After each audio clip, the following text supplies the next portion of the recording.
দুনিয়া থেকে বিদায় করে দেওয়া হয়েছে।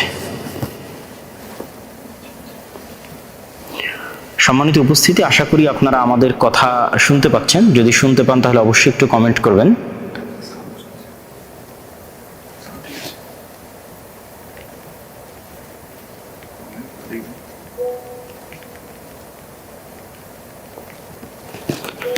আলহামদুলিল্লাহ, আপনারা শুনতে পাচ্ছেন, সেটি আমরা জানতে পারলাম। জি,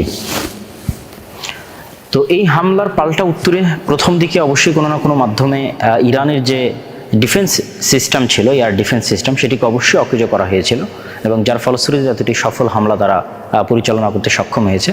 পরবর্তীতে ইরানও তার পাল্টা হামলা করা শুরু করে। ইরান ড্রোনের মাধ্যমে হামলা শুরু করে, পরবর্তীতে ধীরে ধীরে মিসাইল, হাইপারসনিক মিসাইল, দূরপাল্লার ক্ষেপণাস্ত্র এবং ইসরায়েলের তেল আবিব, হাইফা ইত্যাদি নগরীতে হামলা করার মাধ্যমে ইরানও তার পাল্টা যে আক্রমণ সেটা অব্যাহত রেখেছে। ইসরায়েলের আন্তর্জাতিক বিমানবন্দর বন্ধ ঘোষণা করা হয়েছে। উভয় পক্ষেই মোটামুটি ভালো ক্ষয়ক্ষতি হয়েছে আহত নিহতের দিক থেকে। অবশ্যই ইসরায়েলের কম হবে, ইরানের বেশি হবে, এটি স্বাভাবিক, কারণ ইসরায়েলের প্রতিটি বাড়িতেই অভ্যন্তরীণ বাংকার আছে এবং সাইরেন বাজলে তারা সেখানে আশ্রয় নেয়। ইসরায়েলের আয়রন ডোম যে আকাশ প্রতিরক্ষা ব্যবস্থা, এটি অত্যন্ত উন্নত প্রযুক্তির এবং আমেরিকার নিজস্ব সাপোর্ট আছে। আমেরিকা যদিও বলতেছে আমরা সরাসরি এই যুদ্ধে আক্রমণে অংশগ্রহণ করছি না, তবে ইসরায়েলকে ডিফেন্স করার জন্য আমরা সাথে আছি। তো আমেরিকা যেহেতু ইসরায়েলকে ডিফেন্স করার জন্য সাথে আছে, সেহেতু ইরান যত মিসাইলে নিক্ষেপ করুক সেগুলো খুব কম সংখ্যকই লক্ষ্যভেদ করতেছে। অধিকাংশই রাস্তাতেই ইন্টারসেপ্ট তথা রাস্তাতেই পাল্টা মিসাইল এসে সেগুলোকে আক্রমণ করে ধ্বংস করে দিচ্ছে, যেটা আকাশ প্রতিরক্ষা ব্যবস্থার অংশ। তো সেহেতু ইসরায়েলের ক্ষয়ক্ষতি কম হবে এবং ইরানের ক্ষয়ক্ষতি বেশি হবে, এটি স্বাভাবিক।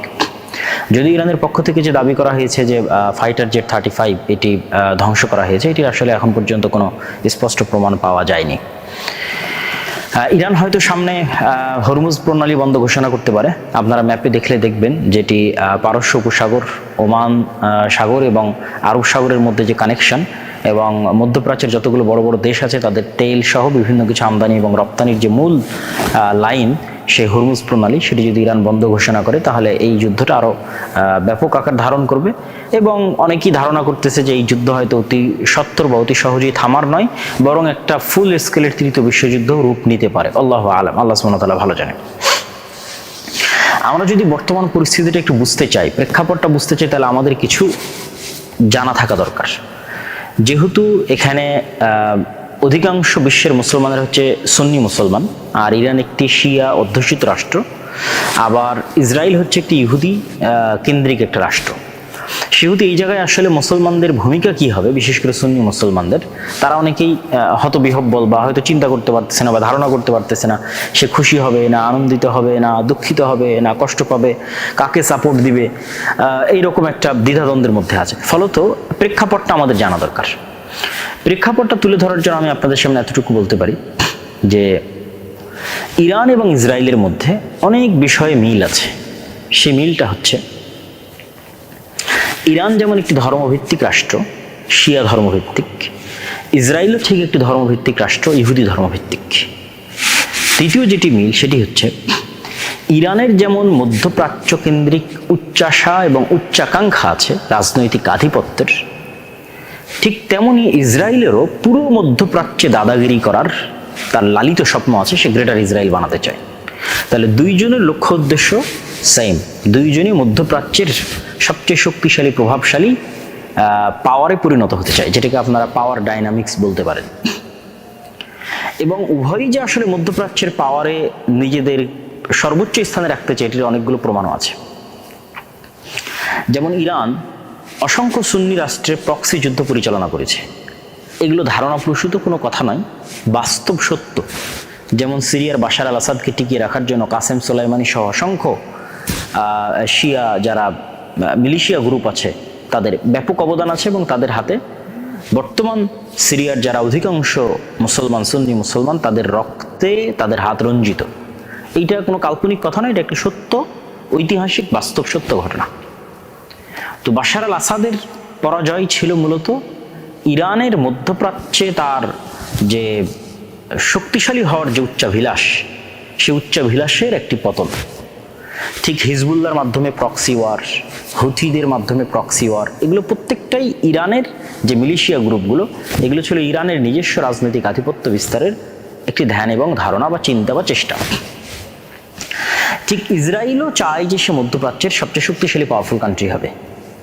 যেটা আমরা দেখি যে ইসরায়েল তার কোনো শত্রু যদি, এটা শুধু ইসরায়েল না, ইসরায়েল এবং আমেরিকার যে নিজস্ব ওয়ার্ল্ড অর্ডার আছে, সেই নিজস্ব ওয়ার্ল্ড অর্ডার বিশ্ব ব্যবস্থা, এই বিশ্ব ব্যবস্থায় যদি তারা কাউকে শত্রু বা তাদের চাইতে কাউকে শক্তিশালী, তাদের জ্ঞান এবং প্রযুক্তি কারো কাছে চলে যাচ্ছে, এরকম যদি কোনো ধ্যান ধারণা বা সন্দেহ তাদের অন্তরে তৈরি হয়, তাহলে তারা আসলে দেখে না কে শিয়া, কে সুন্নি, কে খ্রিস্টান। তাদের ওয়ার্ল্ড অর্ডারের জন্য যেই হুমকি হবে তারা তাকে টার্গেট করবে। এবং এটার সবচেয়ে জ্বলন্ত উদাহরণ আপনাদের সামনে আছে সোভিয়েত ইউনিয়ন। সোভিয়েত ইউনিয়ন যখন আফগানিস্তান দখল করে নিল, তখন এই আমেরিকাই তালেবানদের, আল কায়দাদের, পাকিস্তানের, তাদেরকে অস্ত্র দিয়ে সহযোগিতা করে তাদেরকে সোভিয়েত ইউনিয়নের বিরুদ্ধে যুদ্ধে সহযোগিতা করলো। পরবর্তীতে মুজাহিদেরা যুদ্ধে বিজয় লাভ করে যখন অস্থিতিশীল অবস্থা থেকে একটা স্থিতিশীল অবস্থায় চলে গেল দেশ, ইমারাত ইসলামিয়ার মাধ্যমে, যেটা আমেরিকা কল্পনা করেনি যে এত দ্রুত একটা দেশ অস্থিতিশীল থেকে স্থিতিশীল হবে। তো স্থিতিশীল অবস্থায় চলে গিয়ে যখন আবার ইসলামী শক্তির উত্থান ঘটতে লাগলো আফগানিস্তানে, তখন সেটাকেও তারা তাদের ওয়ার্ল্ড অর্ডারের জন্য থ্রেট মনে করলো। এবং তাদেরই লালিত পালিত, তাদের অর্থ, তাদের অস্ত্র দিয়ে লালিত পালিত মুজাহিদদের বিরুদ্ধে তারাই আবার আক্রমণ শুরু করলো। তাহলে এখানে এই আফগানিস্তানে আপনি প্রমাণ পাচ্ছেন যে আসলে আমেরিকা বা ইসরায়েল দেখে না যে কে খ্রিস্টান, কে ইহুদি, কে শিয়া, এটা দেখে না। তার ওয়ার্ল্ড অর্ডারের জন্য যে থ্রেট, তাকে তারা পৃথিবীর অস্তিত্ব থেকে মুছে দেবে। ঠিক ইরাকের ক্ষেত্রে দেখেন, ইরাকে বলা যায় 2001 সালে যে হামলা, 2003 সালে যে হামলা ইরাকে চালানো হয়, আর আফগানিস্তানে চালানো হয় 2001-এ, আর 2003-এ হচ্ছে ইরাকে। তো এই সাদ্দাম হোসেনের সাথেই কিন্তু 80-র দশকে, 1980 থেকে 1988 সাল পর্যন্ত সাদ্দাম হোসেনের সাথে বর্তমান ইরানের যুদ্ধ চলেছে প্রায় 10 বছর। এবং সেই শত্রুতার কারণে, তথা ইরাক এবং ইরানের ধর্মীয় শত্রুতা অথবা আরব এবং পারস্য জাতীয়তাবাদের শত্রুতার কারণে আমেরিকা যখন ইরাকের উপর আক্রমণ চালায়, তখন কিন্তু ইরান প্রত্যক্ষ এবং পরোক্ষ সহযোগিতা করেছে। সে কিন্তু আক্রমণে বাধা দেয়নি। এবং আমরা দেখেছি আমাদের চোখের সামনে ঈদুল আজহার দিন সাদ্দাম হোসেনকে ফাঁসি দিয়ে হত্যা করা হয়েছে। ঠিক তেমনি লিবিয়া তার যে তেল শোধনাগারগুলো ছিল, সেগুলোতে অযাচিত হস্তক্ষেপ বা স্বাধীন তেল উত্তোলনের সুযোগ যে আমেরিকার ওয়ার্ল্ড অর্ডার আছে তাদেরকে দিচ্ছিল না। ফলত তাকেও রাস্তা থেকে সরানো জরুরি ছিল। এবং 2011-তে যখন লিবিয়ার গৃহযুদ্ধ শুরু হলো, তার ফলশ্রুতিতে মুআম্মার আল গাদ্দাফি কিন্তু দুনিয়া থেকে বিদায় নিয়েছে। এখন সিরিয়া বলেন, লিবিয়া বলেন, ইরাকের বলেন, এই বিশাল ভূখণ্ডের তেলের খনি এখন পাশ্চাত্য প্রভুদের জন্য এক প্রকার উন্মুক্ত। এবং ইউরোপের যে রাশিয়ার উপর যে নির্ভরশীলতা, সেটি কমানোর জন্য রাশিয়া এবং ইউক্রেন যুদ্ধটাও কিন্তু প্রমাণ করে যে আসলে কে কোন ধর্মের সেটি বিষয় নয়, আমার আধিপত্যের জন্য যে শত্রু, আমি তার সাথে শত্রুতা করব। এই কারণে রাশিয়াকে ইউক্রেন যুদ্ধে ব্যস্ত রাখা আছে, যেন সেখানেই রাশিয়া তার শক্তিকে ক্ষয় করে ফেলে, তার শক্তিকে শেষ করে ফেলে। এবং রাশিয়া অলরেডি তার শক্তি কিন্তু ইউক্রেন যুদ্ধের পিছনে ক্ষয় হয়ে যাচ্ছে। তো রাশিয়ার উপর ইউরোপের যে নির্ভরশীলতা, গ্যাস কেন্দ্রিক নির্ভরশীলতা, এই নির্ভরশীলতা কমানোর জন্য, যারা ইউরোপের দেশে থাকেন তারা খুব ভালোভাবেই জানেন যে ইউরোপে শীতপ্রবণ দেশ, সেখানে প্রচুর পরিমাণে হিটার চালানোর জন্য গ্যাসের প্রয়োজন হয়। তো সেই গ্যাসের নির্ভরশীলতা ইউরোপের উপর কমানোর জন্য যদি কাতার বা এই ধরনের দেশ থেকে গ্যাস নিয়ে যেতে হয়, তাহলে আপনাকে সিরিয়া এবং তুরস্কের মধ্যে দিয়ে পাইপ লাইন তৈরি করে নিয়ে যেতে হবে।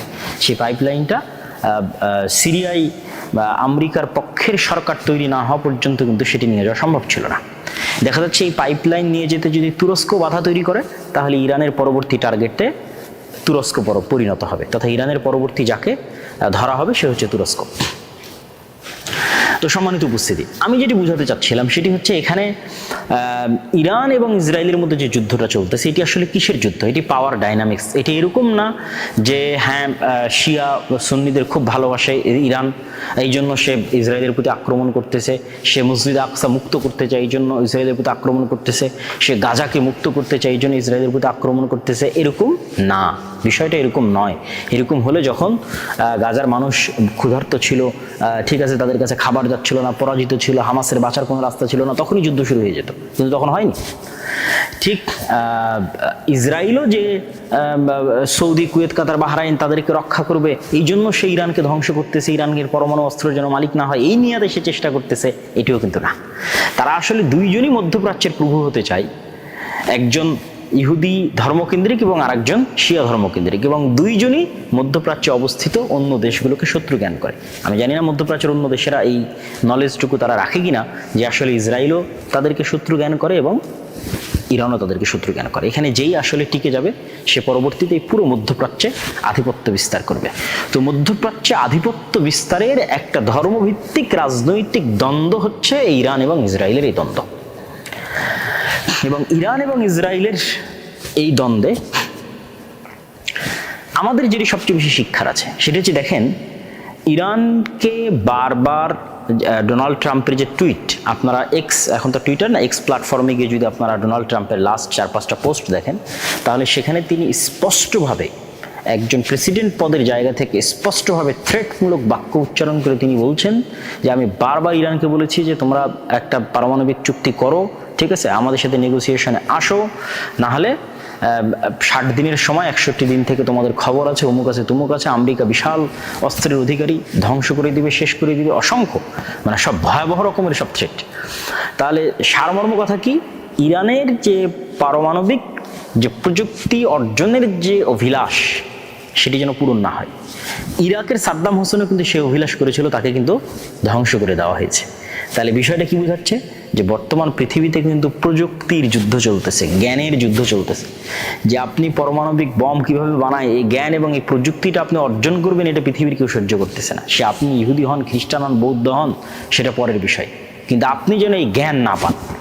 এর আরেকটা আপনাদেরকে উদাহরণ দেই, যেমন ধরেন চায়না যেন চিপ বা সেমিকন্ডাক্টরের যে নলেজ এটাতে যেন টপ লেভেলে না পৌঁছতে পারে, এই জন্য চায়নার উপর কিন্তু এই কেন্দ্রিক নিষেধাজ্ঞা দেওয়া আছে।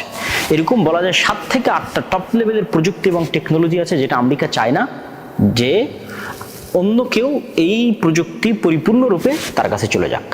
তার মধ্যে যেমন পারমাণবিক প্রযুক্তি আছে, মিসাইল অ্যান্ড ডিফেন্স সিস্টেম আছে, ঠিক তেমনি এআই এবং সাইবার ইন্টেলিজেন্স প্রযুক্তি আছে, স্টিলথ টেকনোলজি, এই যে স্টিলথ ফাইটার জেটের কথা বলা হচ্ছে 35, এই স্টিলথ টেকনোলজি হচ্ছে রাডারকে ফাঁকি দেওয়ার টেকনোলজি। এই টেকনোলজি অন্য কেউ পেয়ে নিক, এটা কখনোই আমেরিকা চায় না। ঠিক তেমনি সেমিকন্ডাক্টর এবং চিপ তৈরির যে প্রযুক্তি, এনভিডিয়া বা ইন্টেল এরকম আমেরিকান যে কোম্পানিগুলো আছে তারাই টপ লেভেলের। আমাদের মোবাইলের মধ্যে যে চিপ থাকে, কম্পিউটার এবং ল্যাপটপের মধ্যে থাকে, এটা কিন্তু পুরোপুরি আমেরিকার একচ্ছত্র নিয়ন্ত্রণে, যেটার 50% তৈরি হয় তাইওয়ানের সাথে চায়নার দ্বন্দ্বটা কিন্তু এই কেন্দ্রিক। তথা আমি আপনাদের যেটি বুঝাতে চাচ্ছি যে পুরো পৃথিবীতে বর্তমান যে যুদ্ধটা চলতেছে, ইরান এবং ইসরায়েলের যে যুদ্ধ চলছে, এটা জ্ঞানের যুদ্ধ, এটা প্রযুক্তির যুদ্ধ, এবং জ্ঞান এবং প্রযুক্তিতে যে এগিয়ে ক্ষমতা তার হাতে। রাশিয়ার সাথে যে দ্বন্দ্ব, চায়নার সাথে যে দ্বন্দ্ব, এটা জ্ঞান এবং প্রযুক্তির দ্বন্দ্ব। কিন্তু দুঃখজনক হলো সত্য যে আমরা মুসলমানেরা কিন্তু সেই জ্ঞান এবং প্রযুক্তি থেকে অনেক অনেক পিছিয়ে আছি। এবং আরেকটা বিষয়ে আমরা পিছিয়ে আছি, একে তো আমরা জ্ঞান এবং প্রযুক্তি থেকে মুসলমানেরা পিছিয়ে আছি, এবং আরেকটা বিষয় আমরা সবচেয়ে বেশি পিছিয়ে আছি, সেটি হচ্ছে দেখেন যে অপারেশন ইসরায়েল পরিচালনা করছে, এই অপারেশনের নাম ইসরায়েল দিয়েছে রাইজিং লায়ন। এবং এই অপারেশনের নাম যখন সে দেয় তখন সে তাদের যে তাওরাহ বা ওল্ড টেস্টামেন্ট যেটাকে আমরা বলি, হিব্রু ভাষায় লেখা, সেটার বুক অফ নাম্বারসের একটা শ্লোক, সেই শ্লোক থেকে সেই নামটা নিয়েছে। যে শ্লোকের বাংলা অনুবাদ হচ্ছে, দেখো এই জাতি একটি মহান সিংহের মতো উঠে দাঁড়াবে এবং যে তরুণ সিংহের মতো নিজেকে উদ্দীপ্ত করবে, সে শিকার না খাওয়া পর্যন্ত বিশ্রাম নেবে না এবং নিহতদের রক্ত না পান করা পর্যন্ত থামবে না। এবং এই নামকরণ করার পর সেই নামটা চিঠিতে চিরকুটে লিখে, তারা যে লিখিত চিঠি আল্লাহর কাছে পাঠায়, সৃষ্টিকর্তার কাছে পাঠায়, সেটা মসজিদ আল আকসার যে ওয়েস্টার্ন ওয়াল আছে, সেই ওয়েস্টার্ন ওয়ালকে তারা সবচেয়ে পবিত্র মনে করে। সেই ওয়েস্টার্ন ওয়ালে এই লিখিত চিরকুট লিখে বেঞ্জামিন নেতানিয়াহু চিরকুট নিক্ষেপ করে ফেলে সেই ছবিটা সে সংবাদ মাধ্যমে প্রকাশ করেছে এবং তারপরে সেই অভিযান শুরু করেছে। তাহলে তাদের অভিযানের সাথে তাদের ধর্ম এবং ধর্মগ্রন্থের কি গভীর সম্পর্ক আছে সেটি কিন্তু আমরা চিন্তা তো আনি না। ঠিক গাজার বিরুদ্ধে যে অভিযানটা তারা পরিচালনা করেছিল, গাজার বিরুদ্ধে অভিযানও তারা যে নাম রেখেছিল গাজার বিরুদ্ধে অভিযান পরিচালনায়, আমালেক, সেটিও 2023 সালের 28 অক্টোবর এক বিবৃতিতে নেতানিয়াহু বাইবেলের বুক অফ ডিউটেরনমি সেখান থেকে উদ্ধৃত করে আমালেক, যেটা আমরা ওই যে আমালেকা গোত্রের বিরুদ্ধে মুসা আলাইহিস সালাতু ওয়াস সালাম বা ইউশা বিন নূনের যে যুদ্ধের বর্ণনা আল্লাহ সুবহানাহু ওয়া তাআলা কোরআনে উল্লেখ করেছেন, সেই যুদ্ধের স্মৃতিচারণে তারা কল্পনা করতেছে যে হামাস বা গাজাকে তারা সম্পূর্ণরূপে নির্মূল করে দিবে, ঠিক যেভাবে আমালেকাদের ওই সময় ইউশা বিন নূন এবং মুসা আলাইহিস সালাতু ওয়াস সালাম বনু ইসরাইল যেভাবে নির্মূল করেছিল। তাহলে এবং তাদের যতগুলো অস্ত্র আছে, টেকনোলজি আছে, সবগুলোর নামকরণেও তারা ধর্মীয় নাম সবসময় ব্যবহার করে। যেমন তাদের একটা অস্ত্রের নাম হচ্ছে ডেভিড স্লিং, ডেভিড মানে দাউদ আলাইহিস সালাতু ওয়াস সালাম। আপনারা এই বিষয়ে আরও স্টাডি করে দেখতে পারেন এবং আমি আমার বহু বক্তব্যে তুলে ধরেছি যে ইহুদিরা তাদের ধর্মের প্রতি কী পরিমাণ কট্টর বিশ্বাসী। এখান থেকে আমাদের যেটা শিক্ষণীয় সেটি আমি আমার বহু বক্তব্যে বলেছি যে যেখানে ইহুদিরা তাদের নিজের দিনের উপর কঠোরভাবে বিশ্বাসী হয়ে তারা তাদের সকল কিছু পরিচালনা করতেছে এবং পৃথিবীর কারো কেয়ার বা পরোয়া করতেছে না, তার দিনের উপর বিশ্বাসী থাকার ক্ষেত্রে এবং তার দিনকে রক্ষা করার ক্ষেত্রে, তার দেশকে রক্ষা করার ক্ষেত্রে কাউকে পরোয়া করতেছে না। ঠিক আমাদের পার্শ্ববর্তী দেশ ভারতের যারা হিন্দু আছে তারাও তাদের দিনের উপর কট্টর বিশ্বাসী, যে সেই কট্টর বিশ্বাস থেকে তারা কাউকে ছাড় দিচ্ছে না। কিন্তু আমরা মুসলমানেরা পরস্পরে প্রতিযোগিতা করতেছি যে কে কত বড় সেকুলার আর কে কত বড় অসাম্প্রদায়িক সেটি তুলে ধরার জন্য। এই সমস্ত অসাম্প্রদায়িকতা আর সেকুলারদের পৃথিবীতে কারো কাছে দাম নাই, তারা শুধু গোলাম এবং দালাল হিসেবে পৃথিবীতে বসবাস করতে পারে। আর গোলাম এবং দালালের বাইরে যদি মেরুদণ্ড সোজা করে শক্ত করে দাঁড়াতে হয় তাহলে নিজ দিনের উপর পূর্ণ আত্মবিশ্বাস, পূর্ণ আস্থা এবং পূর্ণ কনফিডেন্স, কোনো প্রকার হীনম্মন্যতা ছাড়া যদি আপনি সামনের দিকে আগাতে পারেন তবেই পৃথিবী আপনাকে দাম দিবে, পৃথিবী আপনাকে গণনার মধ্যে কাউন্ট করবে। এবং ইরানের উপর যে হামলা চলছে সেটা প্রমাণ করে যে ইরানকে তারা গণনার মধ্যে কাউন্ট করতেছে। ইরানকে কেন গণনার মধ্যে কাউন্ট করতেছে? ইরানের নিজস্ব ওয়ার্ল্ড অর্ডার আছে, ইরানের নিজস্ব থিওরি আছে, যদিও সেটা শিয়া ধর্মীয় রাজনীতি কেন্দ্রিক, যেটাও মধ্যপ্রাচ্যের সুন্নি রাষ্ট্রগুলোর জন্য থ্রেট, কিন্তু তারপরেও সে তার নিজস্ব আদর্শে অটল এবং অটুট। এই কারণে তাকে গণনার মধ্যে, ধর্তব্যের মধ্যে আনতে হচ্ছে ইসরায়েলকে। আর আমরা যারা আমাদের ইমান এবং আকীদা বিক্রি করে দিচ্ছি বা সেকুলার হওয়ার প্রতিযোগিতায় লিপ্ত আছি, অসাম্প্রদায়িক হওয়ার প্রতিযোগিতায় লিপ্ত আছি এবং নিজের দিনের উপর হীনম্মন্যতা আমরা বোধ করি এবং কতটুকু নিজের দিনে ছাড় দেওয়া যায়, কম্প্রোমাইজ করা যায় সেটা নিয়ে আমরা চিন্তা করি, তাদের আসলে পৃথিবীতে কোনো ভাত নাই, অথবা তাদের আসলে পৃথিবীতে কেউ দাম দেওয়ার বা কেউ গণনা করার যোগ্যও মনে করে না। এই জন্য আমি এই ইরান ইসরায়েলের যে যুদ্ধ চলতেছে, এই যুদ্ধের যদি আমি সারমর্ম বা সামারি যদি আমি আপনাদের সামনে তুলে ধরি, তাহলে সেই সামারি এবং সারমর্মের এতটুকু বলতে পারি, বা আরও দু একটা পয়েন্ট যদি ছুটে গিয়ে থাকে, যে ইরানের সাথে যেই মৌখিক দ্বন্দ্ব, এটা আসলে তথাকথিত যে ইসলামী বিপ্লব তারপরই শুরু হয়েছে। এই তথাকথিত ইসলামী বিপ্লব 1979-এর আগের যে সময়গুলো, যখন রেজা শাহ পাহলবিরা ছিল, তখন কিন্তু সেকুলার শ্রেণী বা সেখানে বসবাস করতো। ঠিক যেমন আমরা আমাদের দেশে যেমন বলে থাকি শাহবাগী বা এই জাতীয়, ঠিক আছে? তো ইসরায়েলও কিন্তু চাচ্ছে যে ওই জাতীয় কেউ ইরানের ক্ষমতায় আসুক, যে সেকুলার হবে, অসাম্প্রদায়িক হবে, ছাড় দিবে, কম্প্রোমাইজ করবে এবং ওই রেজা শাহ পেহলভির বংশধরদেরকে পুনরায় ইরানে বসানোর জন্য কিন্তু তারা চেষ্টা করতেছে। তো আসলে আমেরিকা এবং ইসরায়েলের যে সমগ্র পৃথিবীব্যাপী যে নিজস্ব একটা ওয়ার্ল্ড অর্ডার, এবং এর বিরুদ্ধে যদি কেউ দাঁড়ায় তারা তাকে ছাড় দেবে না, এটি ঠিক। এবং হয়তো পরবর্তী টার্গেটে তুরস্ক পরিণত হতে পারে, পাকিস্তান এবং ধারাবাহিকভাবে সৌদি সহ অন্যান্য ইসলামী মুসলিম যে দেশগুলো তারাও আসবে। তো এইটার ক্ষেত্রে আসলে মুসলমানদের করণীয়, তাদের যে শক্তি, সেই শক্তির সামনে দাঁড়ানোর মতো মুসলমানদের নিজস্ব শক্তি তৈরি করার চিন্তা থাকতে হবে। যে আপনি শুধু আমেরিকা থেকে অস্ত্র কিনবেন, সেই অস্ত্রের সফটওয়্যারও তাদের কাছে, ঠিক আছে? সেটা আপনি নতুন করে সেই অস্ত্র তৈরির যে টেকনোলজি, সেটাও সে আপনাকে দিবে না। আবার সেই অস্ত্র যদি আপনি তার বিরুদ্ধে প্রয়োগ করতে চান, সেটির অনুমতিও সে দিবে না। সেই অস্ত্র যদি আপনি ইসরায়েলের বিরুদ্ধে প্রয়োগ করতে চান, সেটির অনুমতিও সে দিবে না। হ্যাঁ, পাকিস্তানের কাছে আমেরিকা যে অস্ত্রগুলো বিক্রি করে, সেটির জন্য ভারতের বিরুদ্ধে ব্যবহার না করা যায় সেই শর্ত দিয়ে থাকে। তাহলে শুধু অস্ত্র কেনার প্রতি যদি নির্ভর করে, আমি যে সামারিটা করতেছি যে বর্তমান বিশ্বে প্রযুক্তির যুদ্ধ চলতেছে, জ্ঞানের যুদ্ধ চলতেছে। ইরানের উপর আক্রমণ করা হচ্ছে শুধু এই কারণেই যে সে জ্ঞানের দিক থেকে তার পারমাণবিক বিজ্ঞানীরা পারমাণবিক জ্ঞান অর্জন করে ফেলতেছে, এই কারণে আক্রমণ হচ্ছে, জ্ঞানের যুদ্ধ। অতএব মুসলিম বিশ্বের যারা কান্ট্রি আছে, আমাদের ছোট দেশ বাংলাদেশ, তাদেরও আসলে শুধু চেতনা বিক্রি করা বাদ দিয়ে বা সেকুলার হওয়ার প্রতিযোগিতা বাদ দিয়ে তাদেরও মনোযোগ দেওয়া উচিত যে কিভাবে তারা নিজস্ব প্রযুক্তি ডেভেলপ করবে। বর্তমান যে 5th জেনারেশনের যে যুদ্ধগুলো পরিচালিত বা 4th এবং 5th জেনারেশনের যে যুদ্ধগুলো পরিচালিত হচ্ছে, এই যুদ্ধগুলোতে ড্রোনের ভূমিকা, এয়ার ডিফেন্স সিস্টেমের ভূমিকা, ঠিক আছে, এবং সাইবার অ্যাটাকের ভূমিকা, এগুলো তো আপনারা ভারত পাকিস্তান এবং বর্তমান ইরান ইসরায়েল যুদ্ধে যারা মোটামুটি অবজার্ভ করেছেন তারা খুব ভালোভাবে জানেন। এই প্রত্যেকটা সেক্টরে বাংলাদেশ